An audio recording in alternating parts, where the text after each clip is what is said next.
What's up? What's up? What's up? It's your boy Domuto. We're back with another video today. We're watching Charlotte saying, "What if Saiyans were good?" Yeah, what if all Saiyans were good? This was requested by my boy Bart Jones. We gonna watch part 1 and part 2 today. Yes, sir. And we'll just get into it. Make sure you like, comment, subscribe, and let go. A while back, I did a scenario with a similar concept, but What if decided all Saiyans were this one kind of good? needs a remake.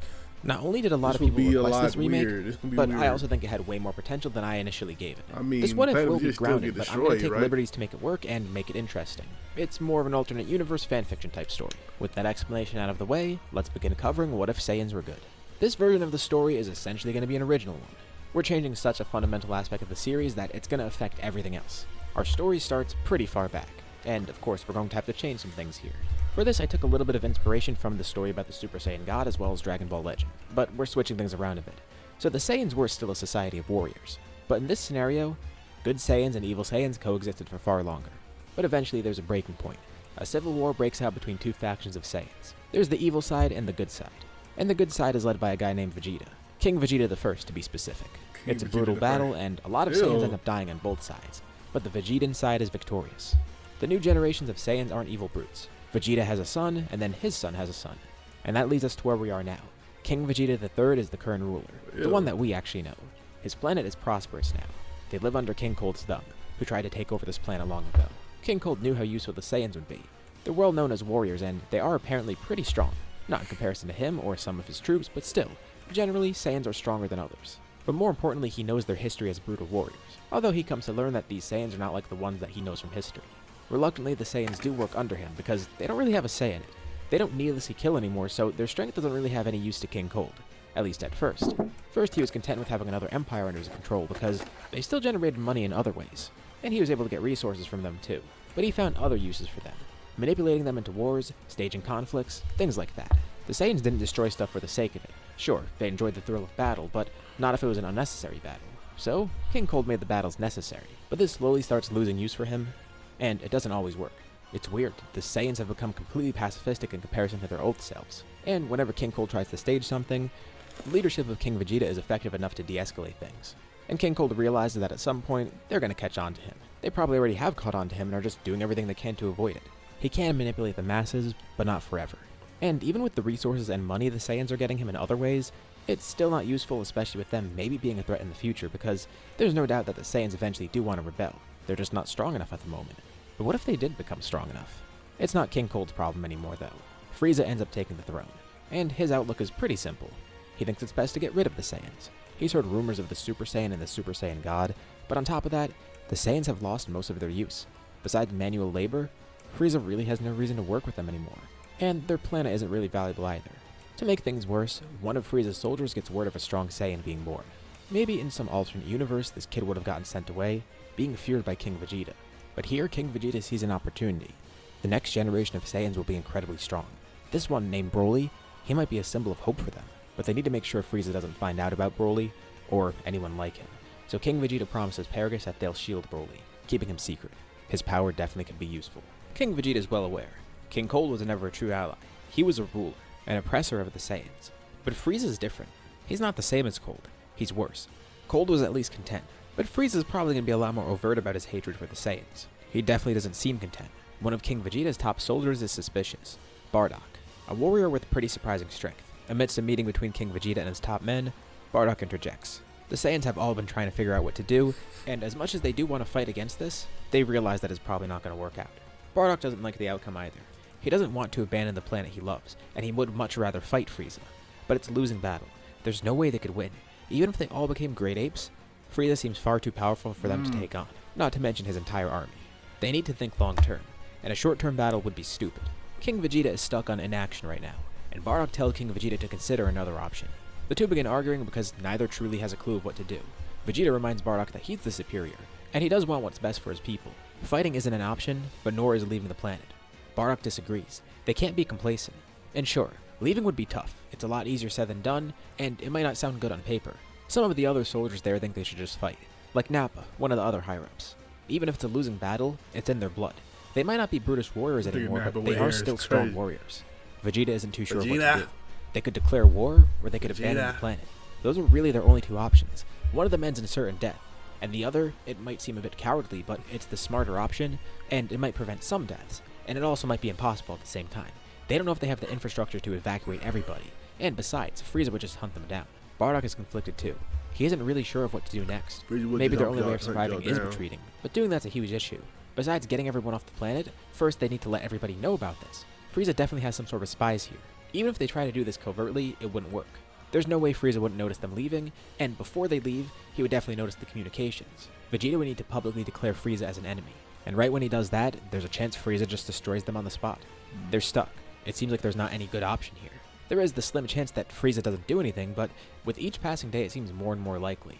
Bardock hopes Vegeta finds a solution before Frieza kills them all. And Vegeta does see the instability on the horizon, but few realize the scale of it. His top ranks do, and sure, a lot of the masses do, but they only have a brief picture of it. Everybody's worried, and King Vegeta really needs a solution. His planet and his people are at stake. His sons must live on too. He thinks about them, Vegeta the Fourth and Tarble. Their only chance at growing up would be to leave this planet. He can't really see another way. He didn't want to accept reality, but he knows what's going to happen. A few days later, King Vegeta makes a speech for the entire planet.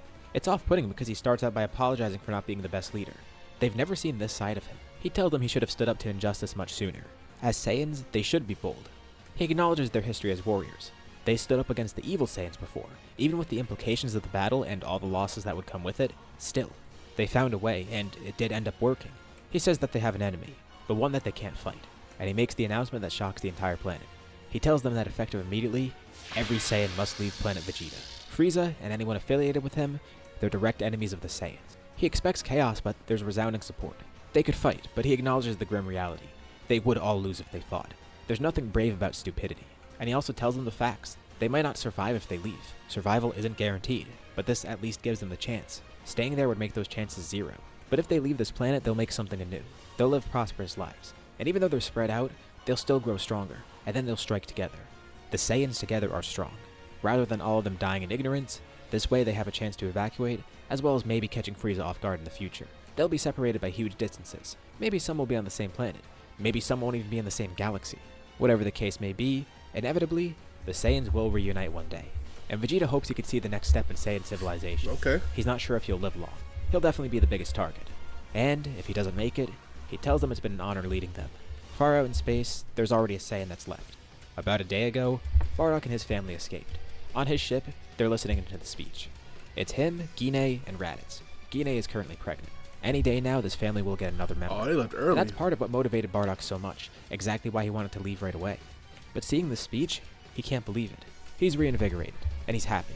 It gets his blood pumping. This really is their only chance. It's not a great option, but that speech was a good one. He respects King Vegeta for it, and he hopes as many Saiyans survive as possible. He hopes he gets to see King Vegeta again someday. If not him, at least one of the princes. Naturally, Frieza hears of the speech. Of course, he's listening in. It's being broadcast to every Saiyan, and the Frieza Force as well. Pretty much immediately after the speech, Frieza mobilizes his troops. The reason King Vegeta waited a few days for this is because he wanted Frieza to be away from the planet, and right now he is. There are still some members of the Frieza Force over there, but Frieza heads over as quickly as possible. The forces that are there, they're overwhelmed. Some Saiyans do die before making it off the planet, but a lot of them fight against the Frieza Force soldiers that are there. They have their own ships. They also steal some of the Frieza Force ships. People cram into larger ships together. Some extra Frieza Force soldiers come to the planet and they're killed with their ships stolen.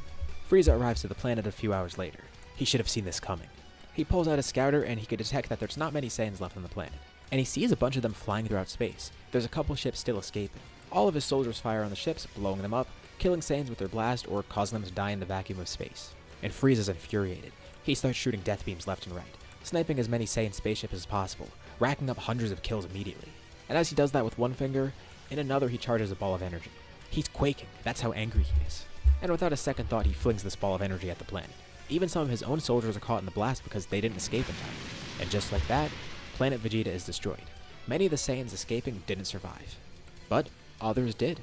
Instead of only a handful of survivors, there's a lot of survivors. Some Saiyans did try and fight too, but many of the ones who fought did die in the process, either when the planet exploded or at the hands of the Frieza Force soldiers.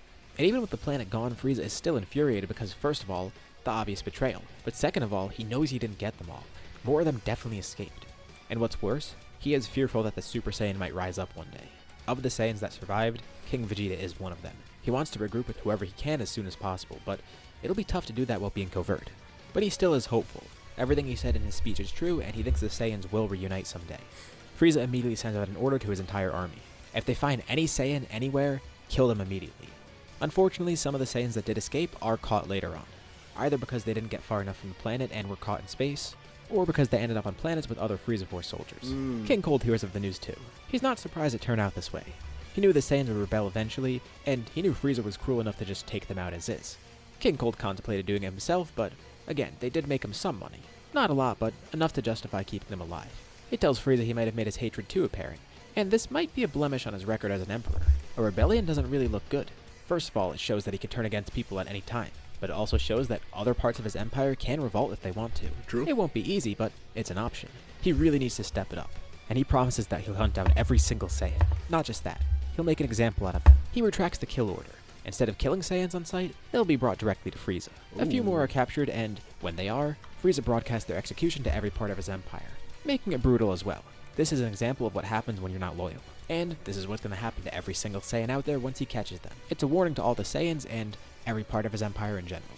Frieza ruled with an iron fist before, but this is different. I would make a pun about it being a golden fist, but, I mean, gold is softer than iron. Anyways, bad time for a joke. All the Saiyans who survive end up on different planets. Bardock and his family end up on a planet called Namek. This planet isn't unknown, but he chose it at random. There's no specific reason he went here. He knows the Namekians are a pacifist group, and when he lands there a bunch of warrior Namekians show up, thinking that they're under attack, but Bardock explains. He doesn't want to fight them, and if they do plan to fight, he'll just leave. He knows he's putting them at risk by coming here. But one of the stronger warrior Namekians steps up and talks to him. He's younger and not as powerful yet, but his name is Nail, one of the warriors with the greatest potential, and he's speaking on behalf of Guru here. Honestly, Namek is worried about Frieza too. They think regardless of what happens, Frieza will probably find this place eventually. And they know the Saiyans are good people now. They do know the history of them as well. But they have no reason to fear Bardock. And they welcome him here. Maybe together, they could all grow stronger to ensure Namek's protection. And Bardock would like that. It is mutually beneficial after all. A few weeks pass. As Bardock's family gets adjusted to life on Namek, Gine gives birth to a new Saiyan. As far as they know, he might be the first Saiyan born on a new planet after Planet Vegeta was destroyed. A fitting symbol for the new phase of Saiyan life that they're about to enter. This Saiyan born on Namek is named Kakarot, and Bardock hopes that for his whole family, they'll all prosper and reunite with the other Saiyans one day. With that, we leave off here. What did you guys think about this beginning part, and what's going to happen next? Leave your thoughts and ideas. He's getting very Saiyans begin. Second part of What If Saiyans Were Good. Okay. Frieza's hunt for the Saiyans begins. Well, it's already been going on, but now he ramps it up. He's getting very serious about it and very angry about it. To make things even better, Part 2. He makes an example out of all the Saiyans he catches. Good. Of course, it's not like any Saiyan is going to turn themselves in after this or give him info, but this is more so a message to everybody else. If anyone's caught harboring Saiyans, they'll face the same types of punishment. Anyone aiding the Saiyans is an ally of the Saiyans, and therefore, an enemy of Frieza. He doesn't really get much info out of them.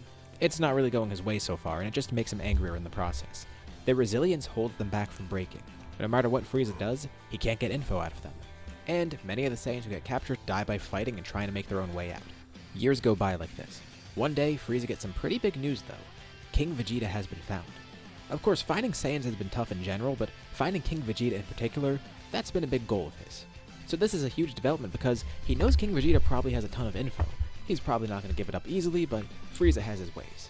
As much as he wants to kill King Vegeta on the spot, it's probably smarter to keep him alive at the moment, at least when he's finally captured. On a desolate planet, King Vegeta's been located alone. Well, seemingly. Some Frieza Force soldiers arrived there, and they all ended up dying, but they did ping Frieza, letting him know where King Vegeta is. This was only moments ago, so let's rewind a bit. A few hours prior, Vegeta was using a scout scope and he actually did pick up something. A couple of powers are approaching his planet. They've actually been hopping from planet to planet, and they haven't been staying in one place for a while. But he realizes he probably can't keep running anymore. But he also can't just escape right now because they'll be able to track his ship right in space. But he has a better idea. If he waits for them to land, then he could send off another ship. He's already lost most of his allies, his wife included. But 2 people are left with him, Vegeta the Fourth and Tarble. He wants to ensure their safety. So he waits for the ships to land, loading Vegeta and Tarble onto their own ship with a random destination. He tells them he'll catch up to them soon, but no matter what, they need to survive. The 2 of them do want to help fight, but he says that's not wise. This is the better option. And thankfully there is one more person alongside him. The only ally of his that actually survived, and the strongest ally of his too. Nappa, one of his higher ranking soldiers. Nappa wants to fight as well, protecting King Vegeta. But King Vegeta gives him a final order. He entrusts Nappa to take care of his 2 kids. And Nappa can see what King Vegeta is planning. He's planning to die here, isn't he? He's basically acting as bait, and this way, Nappa and the two kids will be able to escape without being noticed. It'll look like King Vegeta was here alone, and there won't be a paper trail left behind. Nappa tells King Vegeta they need a leader for when they reunite, but King Vegeta says they'll have one, and he points to the younger Vegeta. It would be great if he makes it out of this alive, but King Vegeta knows what his fate is. And whatever the case may be, he will reunite with Vegeta someday, whether it be here or in another world, but he wants that to be long in the future. So, he must fight here alone. The Frieza soldiers land. King Vegeta flies out to them, Okay, saying King his goodbye Vegeta. to Vegeta, Tarble, and Nappa, leaving Nappa conflicted as he has to take the two of them away. Thankfully, there's only a few soldiers here, and they landed pretty far away. They found one strong power on this planet, and it seems like a ship landed here recently. But that's really all they know. But then they encounter King Vegeta himself, the perfect distraction. With them preoccupied fighting him, this allows Nappa and crew to escape. The recon is focused on King Vegeta himself, and Vegeta is sure to make a really big distraction, creating an artificial moon in the process. Nappa and crew escape unnoticed as King Vegeta defeats all the soldiers there, and now he sits here and waits. He could leave this planet on his own. He will be followed, of course, but he knows that regardless of what he does, this will be his end, so he'd rather die fighting than being shot down in space. Frieza arrives not too long after, seeing a Great Ape King Vegeta there. Before the ship even lands on the planet, he opens his mouth, firing a beam at it, blowing up the massive ship and leaving a bunch of soldiers stranded out in space. A few of them survive and land on the planet, with Frieza of course being a part of that. But as Frieza descends on the planet, King Vegeta then grabs onto him. At first Frieza wasn't really too concerned, but now he feels Vegeta's power. He can't actually escape his grip. But that doesn't make sense. The Great Ape shouldn't be this strong. It seems that in this time, King Vegeta actually has grown stronger. And of course, being a Great Ape multiplies that power tenfold. Okay. Zarbon is one of the soldiers nearby that was able to survive. Looking at a scouter, he can see King Vegeta's at a power level of about 650,000. That's impossible. That's even higher than Frieza's current power. It even surprises King Vegeta himself. He didn't even bother to check his power recently. But amidst his desertion, he has been training, and he has been injured a bit too, growing stronger as Saiyans do. He tries to crush Okay, Frieza, but King he Vegeta. feels a burning sensation in his hand.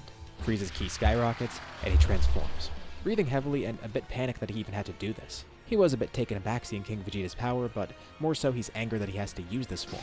And that anger clouds his judgment for a bit, as he fires a powerful blast, completely eradicating King Vegeta. The remaining soldiers are all equally shocked. First, at seeing how strong King Vegeta was, but also seeing Frieza's second form, which they've never gotten to see. And he angrily tells everyone to search the planet now. King Cold arrives not too long after, amused to see Frieza in that form. They look pretty similar now. Frieza acted too rash there, but Frieza says he didn't. He wanted to be sure King Vegeta would die, and King Vegeta actually might have been strong enough to kill him if he hadn't transformed, as much as he hates to admit it. This worries him even more. The Yeah, Saiyans are growing Frieza, stronger, don't get and he knows scared that now. if he caught King Vegeta, he wouldn't have been able to get info out of him. There's no way he would have broken.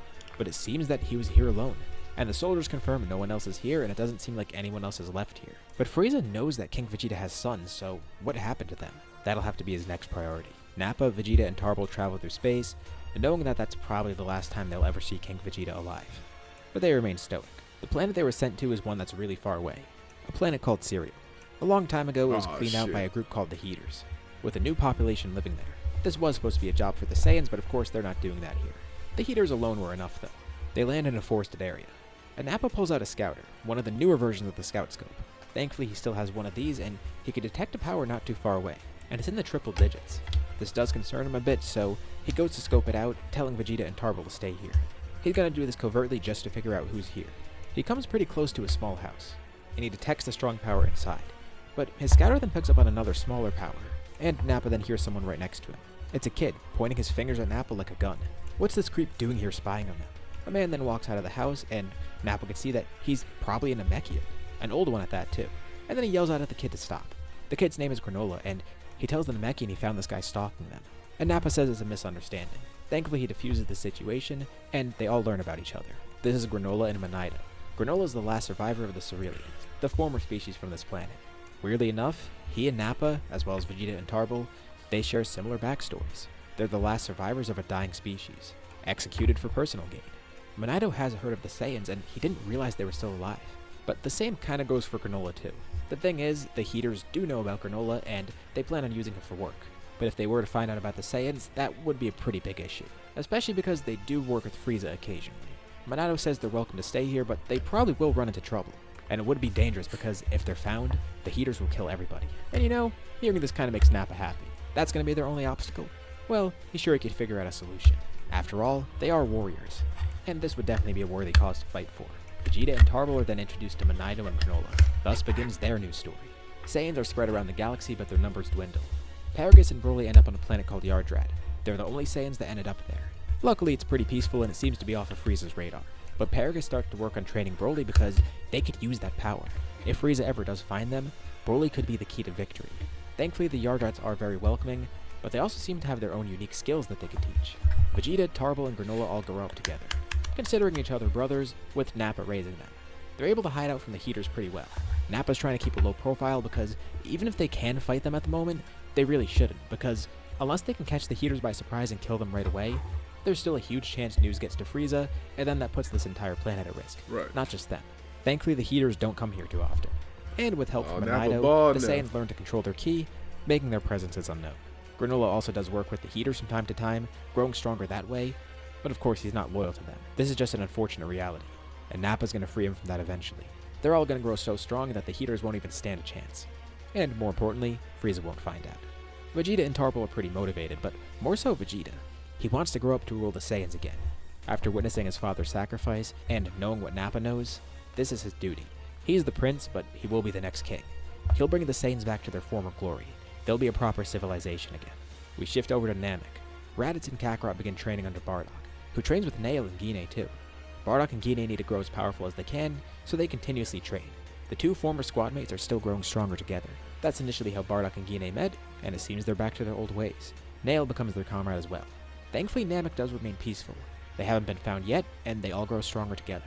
We skip forward even further. Nearly 20 years after Planet Vegeta was destroyed. Atop a tall mountain on Namek one day, a young adult sits there, meditating, training his mind. It's Kakarot, but he senses something, pretty far away, but it seems to be coming this way. He's of course learned how to sense ki, thanks to Nail. And right when he senses something approaching, an ally arrives nearby. He felt the same thing. It's Raditz, equally confused as to what could be heading towards this planet. Is it finally time to fight? They know it could happen at any moment, but they're not necessarily ready yet. The two brothers wait as the energies get closer and closer. Over this time, Frieza has continued to hunt more Saiyans, and his empire has spread. But he knows more Saiyans are still out there. His army collected a list of confirmed kills, and also put together data based on how many ships the Saiyans had, and what their population numbers were. He's not sure how accurate this is, but estimates put the remaining number of Saiyans at under 100. Likely less. Although, new Saiyans could have been born in the process. He's not entirely sure though. But there is one in particular that always has evaded him. Prince Vegeta. Vegeta the Fourth. All this time went by and no one was able to ever track him. But for the first time in nearly 2 decades, he emerges once more outside of planet Vegeta and outside of planet Cereal. 4 people land on planet Namek, with Kakarot and Raditz standing ready. The ships land not too far from them. First, a man with green hair steps off. Of course, they don't recognize him and assume he might be a threat. But followed behind him are 3 other people, with pretty shocking appearances. They're wearing Saiyan armor. Kakarot right now isn't wearing Saiyan armor, but occasionally he does. Raditz, on the other hand, always wears his Saiyan armor. Same for his parents. Kakarot's attire represents the fact that he was born on Namek, the start of a new generation, while Bardock, Raditz, and Guinea remember the past, keeping that old Saiyan culture alive. With it. And naturally, they recognize these outfits immediately. The people that step off are Vegeta, Tarble, and Nappa, as well as Granola. Vegeta makes eye contact with the 2 other Saiyans, not knowing who they are, but recognizing that they're Saiyans right away. And he smiles, glad to have finally ran into some other Saiyans. But these aren't the only Saiyans alive. On another far end of the galaxy, 2 spaceships land on a small planet. It's a pair of Saiyans, brothers actually. They've evaded the Frieza Force for a while and have been hopping planets a bunch. They don't really have a place they can call home, but they've been doing well for themselves. Their travels brought them to this planet called Earth. They're not time travelers, but they're dressed as if they were, wearing ancient Saiyan armor. They found this a while ago and thought it would be pretty cool. What the fuck is this? I wanted to include them here so we'll have some new characters. In this story though, they are from the present, each around Vegeta's age. The Saiyan twins, Shallot and Giblet, declare Earth as their new home. Hopefully they can find other Saiyans soon, but in the meantime, they could at least find a new life here. And with that, we'll leave off here for now. Okay. What do you guys think about this part and what's going to happen next? Especially with everything that I reviewed. This story could be very, very interesting. You know what I'm saying? I like the setup of it so far, man. Like, you know what I'm saying? I'm ready to see what Goku, Kakarot, and Vegeta, Raditz, what that meetup gonna happen. What's gonna happen during that meetup, man? I'm ready to see some more, man. Make sure you like, comment, subscribe. Check out the last Charlotte Shan video over here. Check out the video you might like right here. And I'll catch y'all next time, man. Peace.